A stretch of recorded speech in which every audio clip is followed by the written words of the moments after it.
اسی طرح پاکستان جو ہے وہ بھی پھر خاموش نہیں رہے گا. پاکستان کی طرف سے پھر کیا جارحانہ کارروائی کی جائے گی, پاکستان کا کیا موقف ہوگا, کیا کارروائی کریں گے. تو اگر بات کی جائے تو یہی دریا پھر جب چترال سے واپس افغانستان میں داخل ہوتی ہے تو وہاں پر پھر پانی کا لیول چترال میں, چونکہ وہاں پر وہ گلیشیئر سے پگھل کر جب یہ پانی آتا ہے تو وہاں سے پھر یہ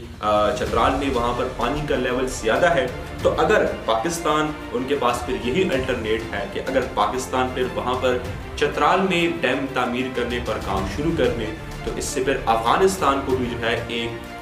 مسئلے کا سامنا کرنا پڑ سکتا ہے, وہاں پر بھی پھر پانی کے بندش کا مسئلہ سامنے آ سکتا ہے. لیکن بہرحال یہ تو ایک الٹرنیٹ ہے. ابھی سوال یہ ہے کہ اگر افغانستان کی طرف سے اس کناٹ دریا پر جو ہے وہ یہ ڈیم تعمیر کر دیا جاتا ہے تو کیا ایک بار پھر جو ہے وہ پاکستان اور افغانستان کے درمیان جو ہے وہ جھڑپ ہوگی